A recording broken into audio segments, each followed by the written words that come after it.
Hi friends, I just wanted to do a little video about the Merck Manual. I believe this is the 1888 version of the Merck Manual, and as you may know, that's the reference book for medicine at the time.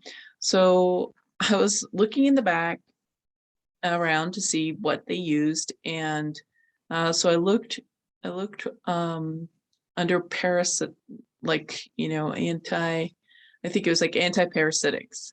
Couldn't find anything there. Then I went to parasitics, and then it sent me to antiseptics and disinfectants.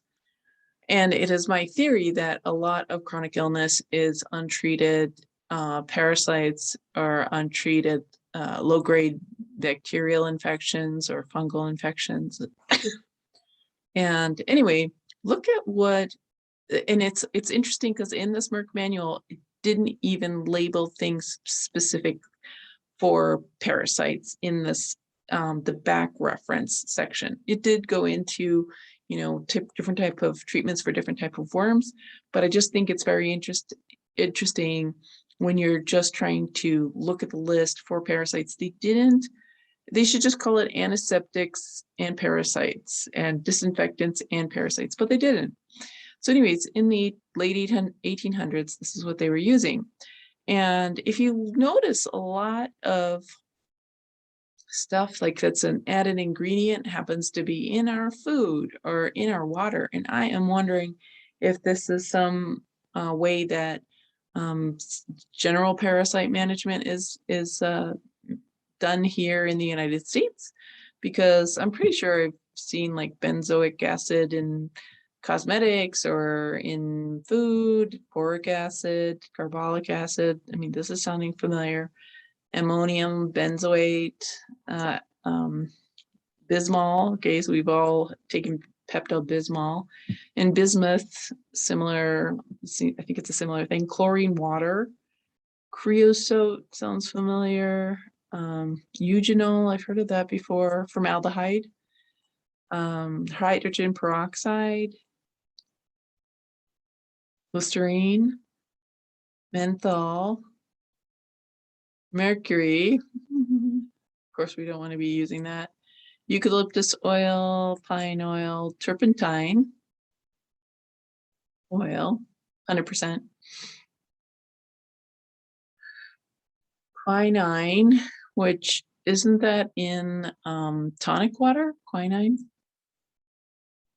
Silver, sodium, different types of sodium fluoride, which I think is fluoride. So that's an antiparasitic, I guess, or disinfectant and disinfectant. Thymol, which I think is from thyme.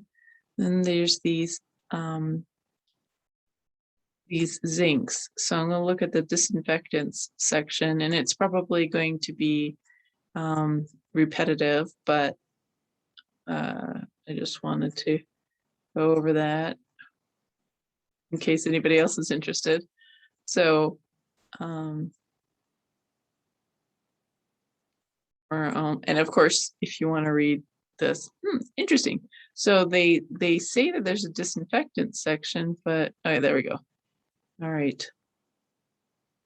So boric acid, aluminum chloride, chlorine again, eucalyptol, so that's from eucalyptus, formaldehyde, hydrogen peroxide, which I think was in that other list possibly.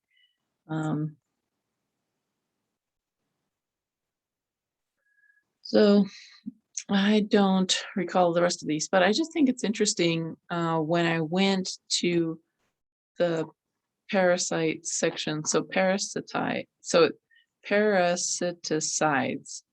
said go to antiseptics, and when I was looking for antiparasitics, it just gave me this runaround. Let's see if I can find it before you lose interest there.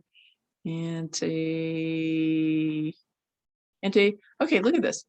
Antiparasitics. Now, why did they just not listed here. So they make it so they when you go to antiparasitics, it goes to parasiticides. Then you go to parasiticides, and then you have to go look for those antiseptics and disinfectants.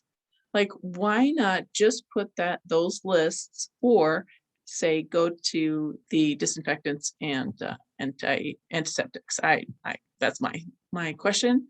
And in the 1800s, when this book was written, the Merck Manual 1899, I'm sure they were much more detailed, excuse me, than I am or than we were today. So I just find it kind of odd. And I think that is part of that conspiracy to hide parasite infections and low grade uh, bacterial and fungal infections, because it keeps doctors busy. And, you know, uh, I mean, I think we could be spending our time better just trying to improve, get even healthier. It's like you don't have to debilitate your patients so much to the point where we are at today, in my opinion. So anyways, thanks for taking a look at the Merck Manual from 1899.